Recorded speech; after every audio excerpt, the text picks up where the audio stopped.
S'il y a de l'art public à Sudbury, c'est un peu grâce à Christian Pelletier. De jour, Christian est un designer graphique. Mais le soir, les fins de semaine et pendant tous ses temps libres, il trouve des façons d'embellir sa ville. Pourtant, Christian est né à Sault-Sainte-Marie. Il y a passé les premières années de sa vie. Il n'avait que 6 ans quand ses parents l'ont amené manifester contre la décision de la ville de se déclarer unilingue anglophone. Quelques années plus tard, les Pelletier déménagent à Sudbury. C'est le choc pour Christian qui se retrouve dans une école de plus de 1000 élèves. Mais petit à petit, il trouve sa place. Il fait des études en théâtre à l'Université Laurentienne, mais c'est le graphisme qui lui permettra de gagner sa vie. Et c'est avec ses talents d'artiste qu'il crée We Live Up Here, un groupe qui ajoute de la couleur dans le paysage du centre-ville de Sudbury.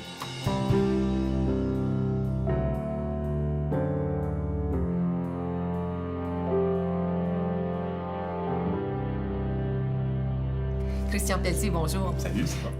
Christian, vous êtes né à Sault-Sainte-Marie. Vous avez vécu là pendant un certain nombre d'années. Vos parents étaient de Sault-Sainte-Marie? Mon père est de Hearst. Ma mère est née à Rouyn. Mais ils se sont rencontrés au Sault, là, puis ils habitent là depuis... Je sais pas, mon père, il avait 14 ans, je pense, quand il a déménagé au Sault. Mais la famille vient pas mal du nord de l'Ontario. Là. Okay. Maintenant, Sault-Sainte-Marie est connue pour, évidemment, l'affichage, la ville qui s'est déclarée unilingue anglophone au début des années 90. Vous étiez tout petit à l'époque. Est-ce que vous vous en souvenez? Vaguement, comme je me souviens de manifester devant l'hôtel de ville à 5 ans avec mon petit drapeau canadien.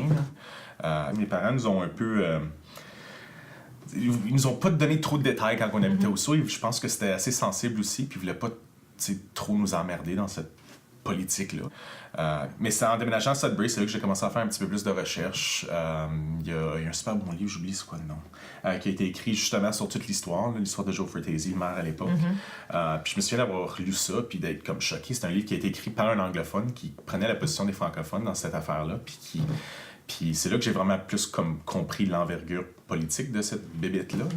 Est-ce que tes parents sont déménagés à Sudbury à cause de ça? Non. Pas nécessairement. Ben, je suis sûr que ça a peut-être eu un impact, mais tu vois, ça a eu lieu en 90. Nous autres, on est déménagé à Sudbury en 99-2000.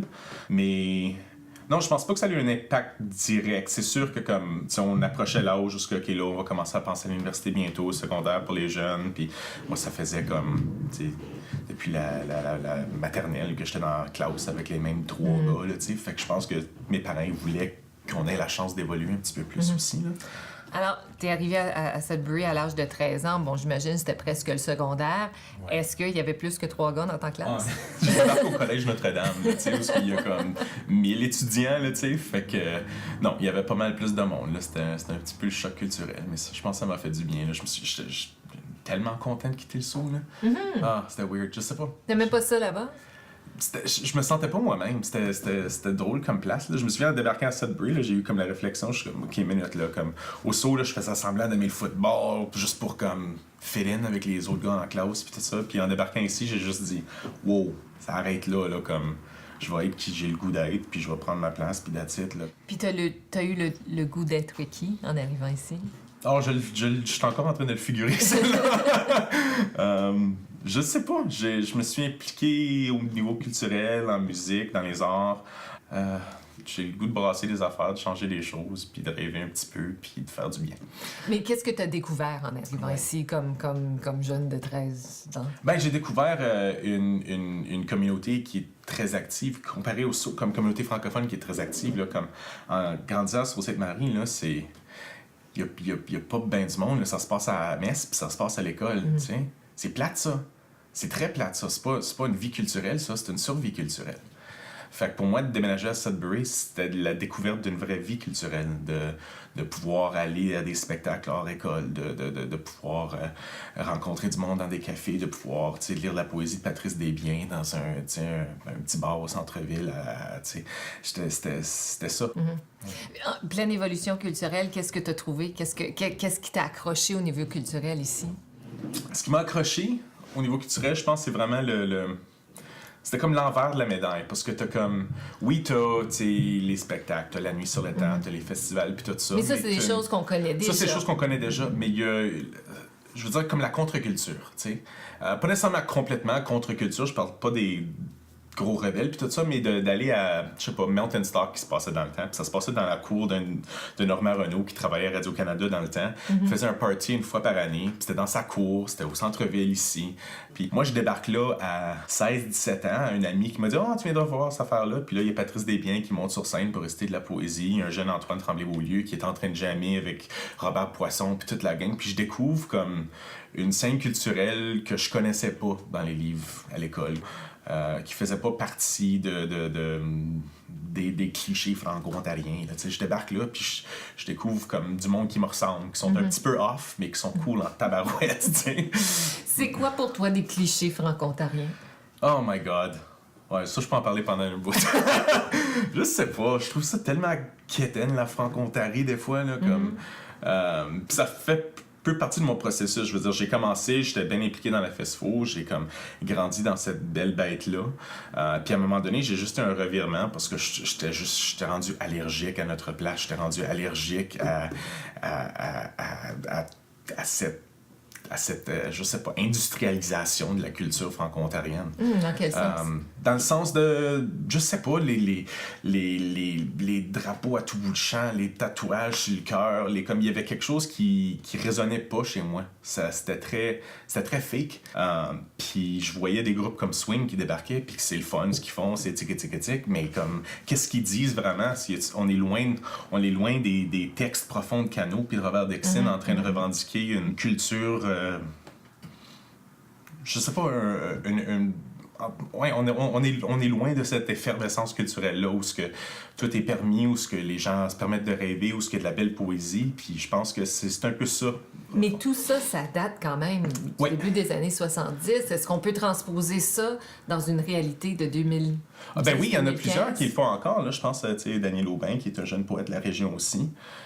C'est des textes très actuels qui mélangent le français et l'anglais dans une espèce de...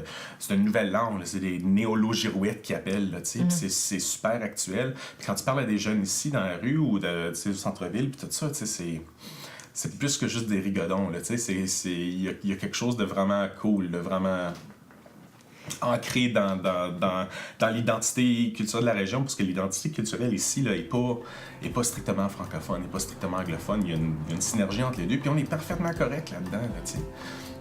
Christian, dans tes temps libres, puis j'ai l'impression qu'il n'y en a pas beaucoup, mais quand t'en as, tu es un DJ masqué. C'est quoi ça? C'est un DJ qui fait semblant d'être DJ. Non, j'ai tombé là-dedans comme par pure erreur. Là. On faisait des parties chez des amis, puis on avait juste le goût de danser du bon rock and roll, du garage, du funk, des choses qu'on ne pouvait pas nécessairement danser dans les bars booty à Sudbury. Fait que, ouais, on a commencé à juste fouiller dans nos collections, à sortir des affaires intéressantes, puis j'ai vite connecté avec un de mes amis, Mathieu Joannis, quand il était à Ottawa, quand il travaillait à la PCM. Puis nos goûts en musique se complémentaient bien. Fait qu'on a décidé de commencer à faire ça pour le fun. C'était des parties à Contact Ontario et des affaires comme ça. Puis là, ça a décollé.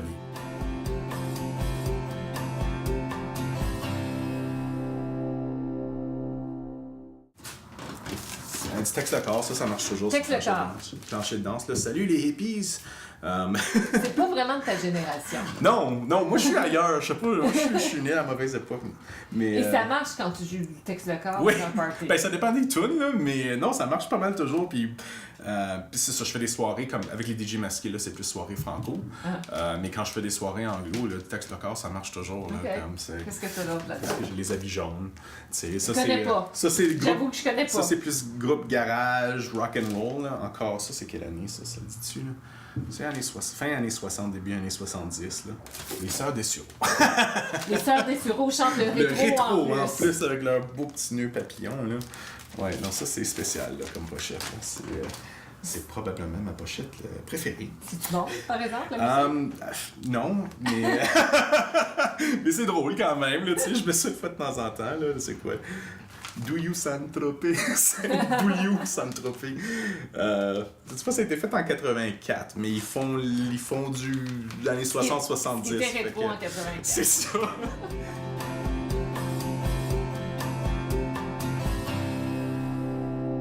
Christian, tu as dit tantôt que, bon, tu t'es impliqué dans plein d'organismes francophones à l'école, puis même à l'extérieur de l'école. Qu'est-ce que ça t'a apporté, ça? Ah, ça m'a apporté beaucoup, là. Je veux dire, en quittant Sault-Sainte-Marie, là, je venais d'un trou noir culturel, si on veut. Là. Pas complètement, là j'exagère. Là. Moi, je suis pas sûre que les francophones de Sault-Sainte-Marie ils aimeraient ça t'entendre en ce moment. Mais non, mais comparé à l'effervescence qu'il y a dans la région de Sudbury, là, c'est sûr que c'est quasiment pas comparable. Moi, je me suis lancé à fond. Là. J'ai débarqué au secondaire, puis j'étais comme, alright, telle ou telle affaire, radio étudiante, festival, c'est quoi cette affaire-là? Tout, débarque au jeu. Oh, c'est cool. Fait que je me suis beaucoup comme amusé, beaucoup impliqué dans ces affaires-là. Non, ça m'a beaucoup amené. Là. Ça m'a permis de rencontrer du monde de partout en province, de me rendre compte qu'il y a des réalités différentes un petit peu partout en province, de se sentir bien dans ces différences. T'es encore très francophone et très fier de l'être, mais on sent que t'es un peu moins rah-rah par rapport à tout ce qui est francophonie, j'ose dire, institutionnelle. Ouais, Quand s'est fait le déclic et pour quelle raison? Ben, j'ai vraiment été d'un extrême à l'autre pour finalement aboutir un peu dans le milieu où je suis en ce moment. Là. Mais non, d'aller du rah-rah. Ensuite, j'organisais les Jeux franco-ontariens qui sont passés dans le quartier. Mais j'ai eu un déclic à un moment donné. C'était l'année que j'organisais les Jeux. On nous a envoyé à c'est quoi, la Couchiching pour le camp de leadership. Camp de leadership, moi aussi, formation en leadership. Il y a très longtemps. Le lendemain, on rentre dans l'autobus, puis là, il y a des gens de Thunder Bay qui disent OK, au lieu de prendre votre vol, vous allez prendre l'autobus parce que il y a les vols qui ont été annulés, telle ou telle affaire. On se dit OK, pas de problème. Fait que là, on embarque dans l'autobus, puis on chante notre place dans le boss, là, puis des chansons répondent, tout le kit, puis on débarque au Tim Hortons à Perry Sound. Puis c'était le 11 septembre, puis il y avait 2 avions qui venaient de se planter dans des tours à New York. Puis, ça a été comme un méchant déclic pour moi. Là. Dans quel sens? Ben, on passait une fin de semaine, c'était comme l'extrême francophonie à se regarder le nombril. Puis là, de voir qu'il y a comme la Troisième Guerre mondiale qui cogne à notre porte, là, puis c'était vraiment le choc des mondes. Là. Je me suis dit, minute, là, comme, il y a des plus grands chats à fouetter que ça. Là, Puis oui, je suis franco-ontarien, mais je suis pas que franco-ontarien. Je suis aussi membre d'une communauté internationale, je suis aussi artiste, je suis aussi ça. Puis c'est là que je me suis commencé à comme, me poser les plus grandes questions, puis me dire que OK, ça c'est une composante qui est importante pour moi, mais ce n'est pas que ça. Alors, tu as dit que tu es allé à l'autre extrême. C'était quoi l'autre extrême? L'autre extrême, moi puis un de mes amis au secondaire, on a fondé un blog sur Internet. Un blog, c'était un forum de discussion dans le temps. Là. C'était tagueule.ca, c'était la première mouture. Là. Il y a eu une deuxième mouture par la suite, puis là, c'est plus là, c'est encore sur Internet. On voulait juste avoir une discussion critique sur la francophonie en Ontario. Fait qu'on parlait de tout, là. Je veux dire, on passait d'art et sciences à littérature, à des critiques d'albums, mais c'était vraiment un forum de discussion. Fait que tout le monde pouvait garocher n'importe quoi, les gens commentaient. Puis ça a pogné, là, comme c'était fou, là. Puis je me suis dit, ça fait tellement du bien. Puis les gens parlaient de quoi? Ils parlaient de tout. Ils parlaient de... C'était très ado, là, tu sais. Fait qu'il y avait des jeunes de partout en province, ou des jeunes adultes, mais ils discutaient vraiment de... Tu sais, ils critiquaient les albums, ils critiquaient les affaires des artistes. Il y avait une espèce de ton que c'est pas parce que c'est franco-ontarien que c'est nécessairement bon. Puis c'est correct, ça. Si on continue à faire semblant que tout est rose, que tout est bonbon, là... On va pas évoluer comme culture. Là. Mais c'est important, je pense, d'avoir cette espèce de discussion-là sur une place publique. Quand on regarde cette francophonie avec des lunettes là, rose bonbon, est-ce que c'est encore le cas aujourd'hui? C'est-à-dire, est-ce que le leadership franco-ontarien voit encore la francophonie comme étant quelque chose de parfait, puis on est beau, puis on est fin? Non, il y a une évolution qui se fait, c'est sûr. Comme je regarde...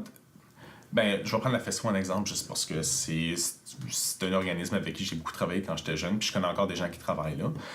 Puis il y a eu une évolution qui se passe, puis il y en a encore une qui se passe, parce que là, c'est pas strictement ça. Ils parlent beaucoup de questions d'environnement, questions de bullying dans les écoles, puis tout ça, puis c'est plus grand que juste le fait français. Puis ça, je trouve ça très intéressant. Parce que là, on est rendu ailleurs. On est rendu justement à ce déclic-là que moi j'ai eu au 11 septembre, où c'était comme, OK, minute, là. Mais si on fait ça, est-ce qu'on est encore différent en tant que franco-ontarien? Et jusqu'à ce moment-là, on tout se concentrait sur la langue. Maintenant, si on se concentre sur d'autres choses, est-ce qu'on garde notre spécificité? Je sais pas. Puis je sais pas si c'est important de se la poser, cette question-là. Moi, je suis comme... être francophone pour être francophone, là, ça me dit absolument rien. Mais je sais pas si je réponds à ta question, dans le fond. Je t'en pose une autre. Comment tu décrirais la francophonie de Sudbury?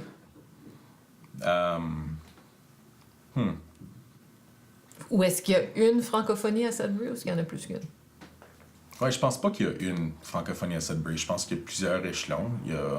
C'est très dynamique, là, parce qu'il y a plusieurs gens qui viennent de l'extérieur, qui débarquent ici. J'ai plein d'amis qui sont venus à Sudbury pour travailler à Radio-Canada, qui ont fondé une famille. Puis après ça, t'as comme les gens de la région. Puis après ça, t'as comme, au niveau sociologique, généralement, t'as besoin d'un parent qui est fort en français pour que les enfants continuent dans cette langue-là. Si tu as deux parents qui sont moindrement francophones puis ils sont élevés au moulin à fleurs, les chances sont que l'enfant va continuer en anglais. En anglais? Oui. OK. Puis il y a une dynamique qui est comme, je sais pas, qui est particulière. Je pense pas que les gens se posent la question plus qu'il faut non plus. Est-ce que je suis ci, est-ce que je suis ça? Puis je pense que c'est correct. Je sais pas. Est-ce que tu as déjà pensé à faire ta vie ailleurs, à Toronto, à Ottawa ou à Montréal? Oui, j'y ai pensé. Montréal, Moncton. J'aime beaucoup Moncton. Mais je suis bien ici, là. Je trouve ça cool comme place, Sudbury. C'est weird, c'est trash, c'est beau. Il y a du beau monde. C'est une ville qui est tough à aimer, mais une fois qu'elle t'aime, là, elle te lâche pas. Là, on est en train de regarder le livre We Live Up Here. Comment tu as choisi les photos? On a demandé aux gens de la communauté de nous envoyer des photos sur une période de 6 mois environ. On a donné des thèmes assez vagues, là, comme au centre du livre. Là, on a vraiment les thèmes qu'on avait identifiés. Là. Chain stores and parking lots, tout ce qui est nature, camping, puis les lacs, parce que, my God, au début, là, on recevait que des photos de lacs, puis on s'est dit comme... C'est pas ça, cette oui, c'est ça, mais en même temps, c'est beaucoup plus que ça, tu sais. On a reçu, près de 1500 photos, puis on avait juste la place pour comme 200, 300 photos. Fait que là, on a juste... la sélection s'est faite, c'était moi et Andrew ensemble, puis là, l'ordinateur, oui, non, non, non, oui. C'était très intuitif comme processus.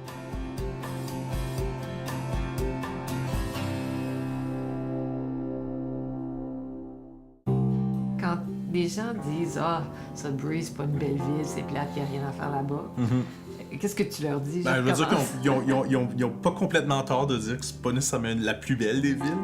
Mais c'est le monde qui font la ville, hein. C'est une ville minière, fait qu'il faut que tu creuses pour vraiment trouver le beau, le bon. C'est pas, à première vue, là, quand tu conduis sur le Kingsway, là, c'est pas beau. Mais quand tu donnes une chance à la ville de montrer ses couleurs un petit peu, là, c'est là que tu vois vraiment le cœur de la ville. Je sais pas, il y a une scène culturelle qui est en évolution constante, tant du côté francophone qu'anglophone. Puis il y a un beau renouveau qui se passe justement au centre-ville. C'est le fun de le voir. Moi, j'ai déménagé au centre-ville quand j'avais 18 ans. Puis c'est pas pantoute le même centre-ville qu'Astor 10 ans plus tard. Là. C'est le fun de faire partie de cette... Puis c'est un canevas qui est vide, mais c'est un canevas qui est là. Christian, tu as étudié le théâtre à l'Université Laurentienne, oui. je pense, mais tu gagnes aujourd'hui ta vie principalement comme artiste graphiste. Qu'est-ce qui s'est passé? J'ai payé pour mes études en théâtre en faisant du graphisme. Je pense que c'est ça qui s'est passé. Non, je sais pas. J'ai commencé en théâtre au secondaire là, avec les Draveurs, dans le quartier. Puis après ça, j'ai pris comme une année de congé. Puis je me suis dit, minute, là, ça me manque. Là, Fait que c'est le programme d'art d'expression à l'Université Laurentienne dans le temps qui existait. Puis c'est un programme de en théâtre, mais qui était vraiment basé autour de la création. Fait que quand j'ai commencé en théâtre, justement, je payais pour mes études en faisant du graphisme on the side. Puis finalement, après 3-4 ans, je me suis dit, mais minute, là, ça paye bien cette affaire-là. Je vais comme... Fait qu'au lieu de me faire payer de payer pour apprendre, je vais aller me faire payer pour apprendre. Fait que j'ai quitté le programme de théâtre. Puis j'ai tout de suite été travailler pour une boîte de communication ici en ville à faire du graphisme. Puis ça a comme pas arrêté depuis. Tu es aussi très impliqué dans tout ce qui est art public. Ouais. D'où est venu cet intérêt-là? Ça a commencé autour d'un projet de livre. On a fait un livre de photos avec un de mes amis, Andrew, où ce qu'on voulait vraiment comme représenter un côté de la ville qui était un petit peu plus vrai. Pas juste les photos de lacs clichés de Sudbury ou les roches. Fait qu'on a voulu capturer ça. Fait qu'on a créé un livre de photos où ce qu'on a demandé à tous les gens dans la communauté de nous envoyer des photos. Puis on a créé une espèce de momentum avec ce projet-là dans la communauté. Les gens avaient des grandes attentes. Ils aimaient beaucoup ce qu'on faisait. On a réinspiré un peu l'identité culturelle de la région. Fait qu'on s'est dit, on veut pas nécessairement arrêter là. Puis un livre, c'est bien le fun. On a vendu 1500 exemplaires, mais c'est seulement 1500 personnes qui ont nécessairement vu le livre. Mais leur public, là, tu vas chercher tout le monde. Puis c'est inspirant, puis c'est gros, puis c'est beau. Puis pour une ville qui a des grands problèmes d'estime de soi comme Sudbury, leur public, ça fait sourire. Puis si tu as une grande muraille qui dit « You are beautiful » en sortant du YMCA, ben, ça te fait sourire, ça te fait du bien. Fait que c'était un peu dans cet esprit-là. Puis on s'inspire beaucoup d'ailleurs. Puis je pense que c'est un peu ça derrière le projet We Live Up Here, le projet d'art public. C'était vraiment d'importer la meilleure culture d'ailleurs, puis d'exporter le meilleur de Sudbury aussi à l'extérieur. Pourquoi We Live Up Here? Pourquoi ce titre-là? C'est comme ça que vous vous identifiez? C'est un groupe? Là, c'est rendu plus un collectif, là, ou une entreprise sociale. On arrive mal à se définir parce qu'on est... Techniquement, on est comme une entreprise, mais en même temps, on fait pas de profit. L'argent retourne vers les projets d'art public. Pourquoi We Live Up Here? Parce que, je sais pas, il y avait une belle résonance, puis le Up Here, on dit tout souvent, c'est comme, tu montes-tu à Sudbury, tu montes-tu à Sudbury, c'est ça, Up North, tu sais. Fait qu'il y a l'idée du up qui est positif aussi, qui est haut, tu sais. C'est pas down, c'est up, tu sais. Puis c'était très simple, c'était inspirant, puis c'est We Live. C'est pas je survis, c'est pas je travaille, on vit ici. Il y a un grand désir de se surpasser, je pense, dans ces 4 mots-là. Comment ça a été accueilli, ces projets-là, ces murales-là? C'est fou, là. L'enthousiasme là, a été contagieux dans la ville. Là. On s'attendait à pas grand-chose. Là, comme quand on a annoncé qu'on allait faire le projet de livre, à la pré-vente, à sold out en 3 jours, à faire notre lancement à la fromagerie Elgin, puis qu'il y ait 100 personnes en ligne autour du coin pour essayer de rentrer à la fête. On a réussi à toucher une corde sensible que je pense que les gens de Sudbury ne savaient même pas qu'ils en voulaient. T'sais, un mur blanc, là, tu l'aperçois même pas. Mais la minute qu'il y a quelque chose d'inspirant dessus, une murale, la couleur, tout à coup, tu remarques le mur, puis tu t'en veux plus.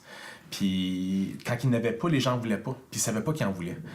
Fait que, ouais, c'est juste le fun de voir un petit projet bébé comme ça, là, parce que le livre, à la base, là, c'était comme...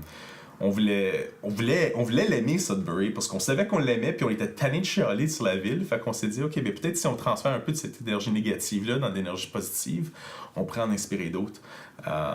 C'est ce qu'on a vu. Et comment tu choisis, ou comment le groupe choisit de ce qui va sur les murs du centre? Parce que c'est sensiblement le centre-ville. Hein? Oui. Comment on décide? On est... c'est principalement moi et Andrew. Andrew Knapp, c'est drôle, j'étais au secondaire avec Andrew, puis je le connaissais même pas. Puis c'est pas avant que des années plus tard, on se dit « Oh, ce serait fun si on travaillait ensemble. » Mais, il y a une composante qui est très comme photo d'archives, où à un moment donné, on a mis un char de course sur le Kingsway, qui est comme l'artère principale, puis ça disait juste « What's the rush? » Là, on a mis un couple en canotage, là, en train de faire du canot sur le Kingsway.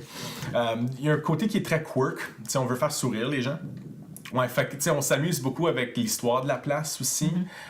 Une autre murale qu'on a faite, c'est les yeux sur Sainte-Anne, où ce que là, on a rencontré des gens, parce que Carrefour francophone avait un édifice, mais avant ça, c'était l'hôpital Saint-Joseph. C'était le premier hôpital à Sudbury. Fait qu'on a rencontré des gens qui ont travaillé à l'ancien hôpital Saint-Joseph, jusqu'à sa fermeture en 1975. On a fait des entrevues d'1 heure avec. Puis après ça, on les a demandé si on pouvait leur prendre en photo. Fait qu'on prenait vraiment juste leurs yeux.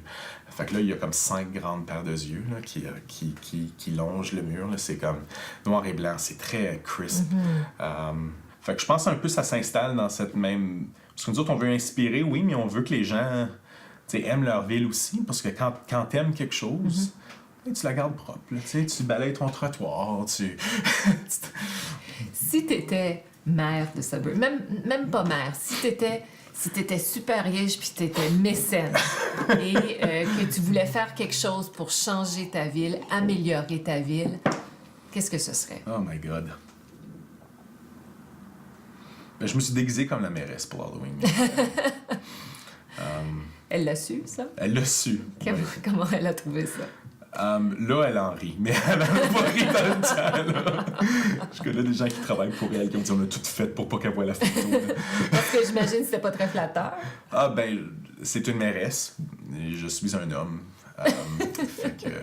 Elle était un peu poilue. Ah, ben non, je me suis rasé la face, puis je me suis rasé les jambes aussi. Là. C'était assez spécial. Mis à part.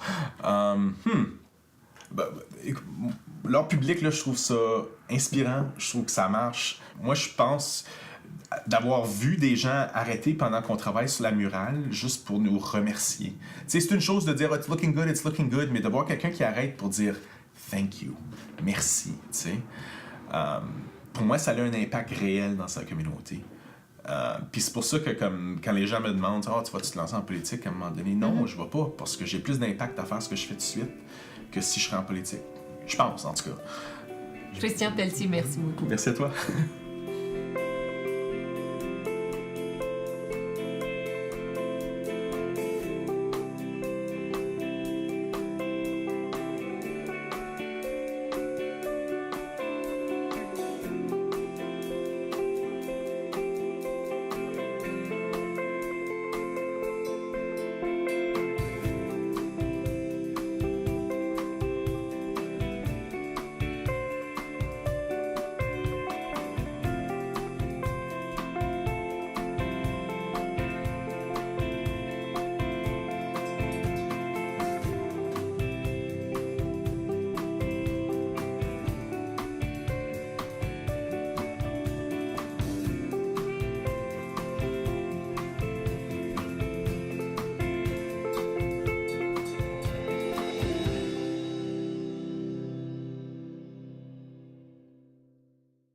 Théâtre à l'Université Laurentienne, mais c'est le graphisme qui lui permettra de gagner sa vie. Et c'est avec ses talents d'artiste qu'il crée We Live Up Here, un groupe qui ajoute de la couleur dans le paysage du centre-ville de Sudbury.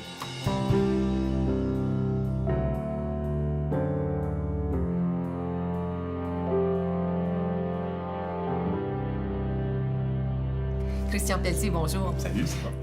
Christian, vous êtes né à Sault-Sainte-Marie. Vous avez vécu là pendant un certain nombre d'années. Vos parents étaient de Sault-Sainte-Marie? Mon père est de Hearst. Ma mère est née à Rouen. Mais ils se sont rencontrés au Sault. Là, puis ils habitent là depuis... Je sais pas, mon père, il avait 14 ans, je pense, quand il a déménagé au Sault. Mais la famille vient pas mal du nord de l'Ontario. Là. Okay. Maintenant, Sault-Sainte-Marie est connue pour, évidemment, l'affichage, la ville qui s'est déclarée unilingue anglophone au début des années 90. Vous étiez tout petit à l'époque. Est-ce que vous vous en souvenez? Vaguement, comme je me souviens de manifester devant l'hôtel de ville à 5 ans avec mon petit drapeau canadien. Mes parents nous ont un peu... ils nous ont pas donné trop de détails quand on habitait au Sault. Je pense que c'était assez sensible aussi, puis ils voulaient pas trop nous emmerder dans cette politique-là. Mais c'est en déménageant à Sudbury, c'est là que j'ai commencé à faire un petit peu plus de recherche. Il y a un super bon livre, j'oublie c'est quoi le nom, qui a été écrit justement sur toute l'histoire de Joe Fratesi, le maire à l'époque. Puis je me souviens d'avoir lu ça, puis d'être comme choqué. C'est un livre qui a été écrit par un anglophone qui prenait la position des francophones dans cette affaire-là, puis c'est là que j'ai vraiment plus comme compris l'envergure politique de cette bébête-là.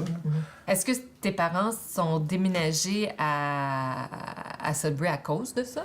Non. Non? Pas nécessairement. Ben, je suis sûr que ça a peut-être eu un impact, mais tu vois, ça a eu lieu en 90. Nous autres, on est déménagés à Sudbury en 99-2000.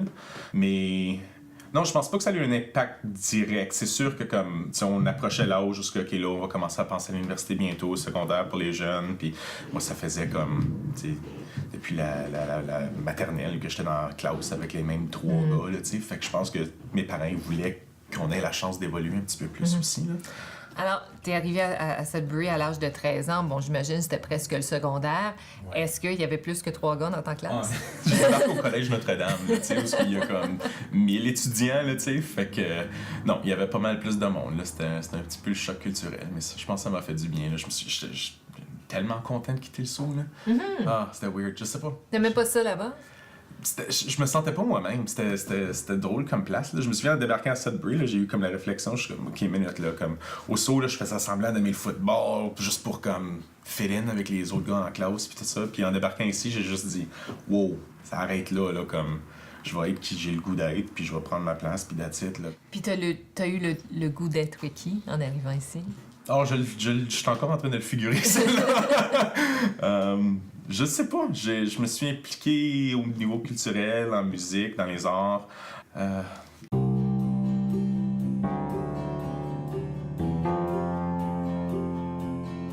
S'il y a de l'art public à Sudbury, c'est un peu grâce à Christian Pelletier.